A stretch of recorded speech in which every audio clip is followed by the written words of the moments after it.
요한복음 1장 1절에서 8절 말씀입니다. 요한복음 1장 1절에서 8절입니다. 신약성경 142면입니다. 새해 첫날 우리의 마음을 모아 하나님 말씀을 고백드리겠습니다. 함께요. 태초에 말씀이 계시니라. 이 말씀이 하나님과 함께 계셨으니 이 말씀은 곧 하나님이시니라. 그가 태초에 하나님과 함께 계셨고 만물이 그로 말미암아 지은 바 되었으니 지은 것이 하나도 그가 없이 된 것은 없느니라. 그 안에 생명이 있으니 이 생명은 사람들의 빛이라. 빛이 어둠에 비추되 어둠이 깨닫지 못하더라. 하나님께로부터 보내심을 받은 사람이 있으니 그의 이름은 요한이라. 그가 증언하러 왔으니 그 빛에 대하여 증언하고 모든 사람이 자기로 말미암아 믿게 하려 함이라. 그는 이 빛이 아니요 이 빛에 대하여 증언하러 온 자니라. 아멘. 2025년 새해 첫날 새벽 예배를 드릴 수 있도록 허락하신 하나님께 감사드립니다. 새해 사랑하는 성도님들의 삶의 모든 중심이 예수님을 더욱 생각하고 예수님을 더욱 바라보시고 예수님을 더욱 사랑하시는 한 해 되기를 주님의 이름으로 축복합니다. 우리의 보배 되신 예수 그리스도 안에 예수님을 즐거워하는 그 은혜가 있기를 다시 한번 주의 이름으로 축원합니다. 아멘. 요한은 예수님을 소개하고 있는데요. 그 예수님은 태초에 계셨던 분으로 소개합니다. 태초라고 하는 아르케는 제1원인 시작을 이야기하는데요. 모든 만물의 시작, 모든 창조의 시작, 이 세상이 아무것도 없을 때 첫 창조하신 창조주 하나님 바로 예수님이라고 소개하고 있어요. 그래서 태초에 말씀이 계신다라고 하시면서 그 말씀 되신 예수 그리스도께서 이 세상에 존재하셔서 하나님과 함께 이 세상을 지으셨다 말씀하고 계십니다. 자, 그러면서 우리 3절을 밑줄 그으면서 한번 고백하실까요? 3절을 보시겠습니다. 함께요. 만물이 그로 말미암아 지은 바 되었으니 지은 것이 하나도 그가 없이 된 것이 없느니라. 아멘. 이 세상 모든 만물은 예수 그리스도로 말미암아 지은 바 되었다라는 거예요. 지어졌다라고 하는 이 원어의 뜻은 생겨나다, 만들어지다, 일어났다라는 겁니다. 자, 여러분, 우리의 삶에 생명, 내 존재하는 모든 삶의 근거, 내 삶에 일어나는 모든 일, 내 삶에 일어나는 삶의 모든 순간의 사건과 순간들, 우연은 없고 하나님의 지으심, 하나님의 인도하심과 계획하심, 하나님의 모든 뜻하심, 하나님의 모든 사랑하심으로 지은 바 되어서 그 지은 것이 하나도, 즉 일도 예수님 없이 이루어진 것은 없다는 거예요. 자, 여기서 이제 우리의 신앙의 고백이자 믿음의 고백이 시작되는 겁니다. 여기서 우리의 모든 출발이 시작되는 거예요. 어쩌다가 우연히 누군가에 의해 그 사람 때문에 그 환경 탓에 이루어진 존재 아니라는 거예요.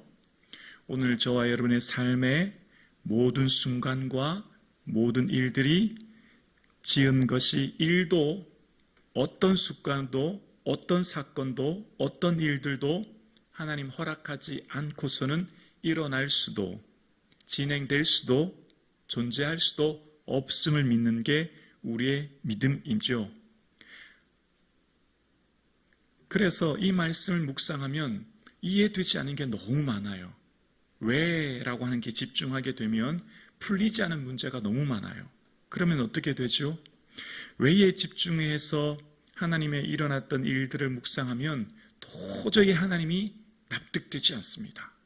하나님 존재 자체가 의심스러워요. 악에 대한 문제, 고난에 대한 문제, 삶의 여러 가지 일들에 대한 문제에서 하나님 사랑이라시면서요. 하나님 정의의 하나님이시라면서요. 하나님 긍휼의 하나님이시라면서요. 왜죠? 라고 집중하면 도저히 깨닫지 못하는 일들이 많아요. 그래서 우리 존재가 얼마나 다시 한번 미미한 존재인지를 다시 한번 생각하게 됩니다. 태초라고 하는 것을 생각하면 그때는 이 세상이 존재하지 않을 때부터, 그러니까 창조물이 있기 전부터 예수님은 계셨다는 거죠. 그래서 예수님께서는 열방이 통의 한 방울의 물과 같대요. 여러분, 통에 담긴 한 방울의 물, 정말 미미하죠. 저울의 티끌 같대요. 저울의 무게를 다는 저울에 살짝 얹은 작은 먼지요. 그 먼지가 이 온 우주 하나님 지으신 창조물, 열방, 만물이라는 거예요. 그래서 주 앞에는 없는 것 같다라고 얘기해요. 그래서 우리의 삶 가운데 하나님 앞에서 선 존재로서 내 삶에 일어나는 모든 일들을 묵상할 때 왜요? 라고 하는 질문을 하면 어쩌면 요백이 하셨던 것처럼 무지한 말로 이치를 어둡게 하는 자가 누구냐? 내가 땅에 기초를 놓을 때 너는 어디 있었느냐? 물으셨던 하나님. 내가 이 세상을 창조하고 지을 때 너 어디 있었니? 라고 물으셨던 하나님. 창조주 하나님의 그 근원적인 계획과 뜻은 우리는 다 알 수가 없어요. 지금은 부분적으로밖에 알 수 없어요. 아주 미미하게 거울로 보는 것처럼 작게밖에 알 수 없어서, 그래서 우리의 삶 가운데 제한된 지식과 이성과 경험과 한계로 주님께서 비춰주신 진리에 비친 말씀을 통해 주의 뜻을 알지만 전부는 알 수 없어요. 언제 알까요? 그날에 주께서 나를 아시는 것 같이 그때는 온전히 알 거예요. 그래서 이 세상을 산다고 하는 것은 어쩌면 질문, 의문, 해결되지 않고 풀리지 않은 문제투성이의 삶을 살아요. 이해되지 않아요. 납득되지 않아요. 그럼에도 불구하고 우리는 오늘도 고백합니다. 지은 것이 일도 주님 없이 된 것이 없음을. 그래서 그럼에도 불구하고 오늘 우리는 살아갑니다. 그럼에도 불구하고 오늘 우리는 새해를 맞이하여 주어진 각자의 삶의 자리를 살아갑니다. 마치 시각장애인이 태어났을 때 예수님, 저 사람이 자기 자신의 죄입니까? 부모님의 죄입니까? 물었을 때 아니야. 자기 죄도 부모님 죄도 부모의 죄도 아니야. 하나님이 하시고자 하는 일을 나타내고자 하는 거야. 나타내다라고 하는 그 나타나는 원어의 뜻은 계시거든요. 하나님이 나타내고자 하는 계시가 있다는 거예요. 여러분 이해되시나요?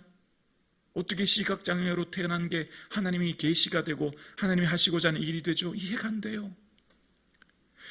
저는 신앙생활 하면서 지금까지 목회를 하면서 이해되지 않은 게 이런 부분이에요. 하나님, 왜 우리 장로님께서, 왜 우리 권사님께서 저렇게 평생 주를 위해 헌신하셨는데 노년에 질병이 생기죠? 노년에 자녀 때문에 어려움이 생기죠? 노년에 인생에 문제가 생기죠? 주님이 이렇게 일에 섬기셨잖아요. 한평생 주를 위해 섬기시고 일하시고 애쓰셨으면 노년은 건강하셔야 되잖아요. 물질의 축복 주셔야죠. 자녀들도 만사형통해야죠. 하나님, 그런데 왜 노년의 삶에 우리 장로님, 권사님들의 삶에 이 어려움 주시죠? 저는 이게 도저히 풀리지 않아요. 그런데 그럼에도 불구하고 말씀을 통해 우리의 신앙을 통해 깨닫고 고백하는 것, 지은 것이 일도 그가 없이 된 것을 우리는 고백합니다. 다 이해할 수 없어요. 다 깨달을 수 없어요.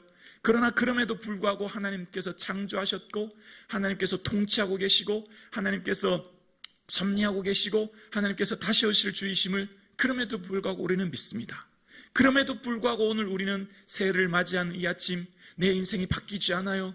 고난의 문제가 여전히 있어요. 삶의 어려움이 그대로 있어요. 내 삶에 어느 것 하나 변하지 않은 현실 상황 가운데 있지만 그럼에도 불구하고 우리는 창조주 되신 하나님을 우리의 삶의 주인으로 고백하며 오늘도 이 세상을 통치하고 계시며 지은 것이 어떤 모든 일어나는 사건, 모든 순간도 다 하나님의 그 계획하심 안에 있음을 우리는 오늘도 고백하며 믿습니다. 그럼에도 불구하고 하나님께서 우리의 삶에 함께하고 계심을 믿고 우리는 하나님께로부터 보내심을 받은 사람이 요한인 것처럼 우리는 오늘도 내 삶의 자리로 보내심을 받은 줄로 고백합니다. 보내심이라고 하는 아포스텔로는 무엇으로부터라고 하는 아포와 준비하다라고 하는 스텔로가 합쳐진 단어예요. 우리는 주님의 일을 위해 준비함을 받기 위해 이곳에 보내심을 받았습니다. 하나님이 나를 이곳에 보내셔서 하나님의 계획하심을 준비하셨고 하나님의 일을 이루어가세요. 그 뜻과 그 계획하심을 다 할 수 없어요. 다 깨달을 수 없어요. 그러나 분명한 것은 내가 이곳에 하나님의 보내심을 받게 되었고 하나님께서 보내신 삶의 자리에서 오늘 우리가 살아가는 것입니다. 다 이해할 수 없는 하나님의 그 뜻을, 그 오묘한 계획을 다 깨달을 수 없지만 그럼에도 불구하고 오늘 요한은 고백합니다. 지은 것이 하나도 그가 없이 된 것이 없음을 우리는 고백합니다. 하나님께서 모든 것을 창조하시고 통치하신 하나님께서 나를 이곳에 보내셨고 비록 다 이해되지 않은 일과 사건들, 일들 속에서도 하나님을 신뢰하고 믿고 의지합니다. 그것이 바로 우리의 믿음입니다. 그럼에도 불구하고 우리는 하나님을 의지하며 오늘 이곳에 서 있습니다. 내게 생명 주신 하나님, 나를 이곳에 보내신 하나님, 나로부터 하나님의 뜻을 이 땅에 이루신 하나님, 그 하나님을 오늘도 신뢰합니다. 우리의 모든 삶이 예수 그리스도로부터 시작되었고 예수 그리스도의 뜻에 의해 오늘도 살고 있으며 다시 오실 예수 그리스도를 만날 그 인생을 바라보며 오늘 우리는 살아갑니다. 사랑하는 성도님, 새해를 맞이했습니다. 어쩌면 우리의 삶에 어제와 동일한 사건과 문제와 어려움들, 고난이 있을 수 있어요. 어쩌면 어제와 동일한 삶의 문제들로 내 주위의 삶이 둘러싸여질 수 있어요. 응답되지 않은 여러 가지 삶의 일들로 인하여 마음이 힘들고 어려울 수 있어요. 그러나 그럼에도 불구하고 우리는 고백합니다. 지은 것이 하나도 그가 없이 된 것이 없음에 나를 이곳에 보내신 분은 하나님이심에 오늘 나는 삶의 자리를 견고히 세워나갈 것입니다. 오늘 나는 나의 주 되신 나의 아버지 하나님을 인생의 주인으로 고백하며 나는 나의 오늘의 삶을 살아갈 것입니다. 사랑하는 성도님, 주께서 보내신 삶의 각자의 사명이 다르지 않습니까? 이사야의 사명이 다르고 예레미야의 사명이 다르지 않습니까? 왕족 출신인 이사야는 히스기야에게 예언하며 선포했을 때 하나님의 말씀이 성취되고 하나님의 뜻을 선포했던 이사야의 삶을 통해서 히스기야처럼 왕궁에서 하나님 말씀을 선포했던 이사야와 달리 예레미야는 나라가 멸망할 것이라는 것을 선포하게 되고 그것으로 매국노라고 하는 오해를 받고 매를 맞고 토굴에 갇히고 어려움을 당하지 않았습니까? 어쩌면 각자의 사명이 다를 수 있어요. 왜라고 하는 것에 집중하면 그 사명의 값이 다른 것을 이유를 우리는 다 알 수 없어요. 그러나 각자 다른 사명의 길을 오늘도 살아가는 것은 하나님의 분명한 계획하심과 뜻이 나를 통해 이루어지고 있음을 우리는 믿기 때문입니다. 사랑하는 성도님, 새해 아침 지은 것이 하나도 그가 없이 된 것이 없음을 우리는 믿고 다 이해되지 않은 사건 속에서도 그럼에도 불구하고 내 계획보다 더 크시고 내 뜻보다 더 큰 하나님의 뜻이 있음을 오늘도 우리는 신뢰하는 이 아침 되기를 주님의 이름으로 축원합니다.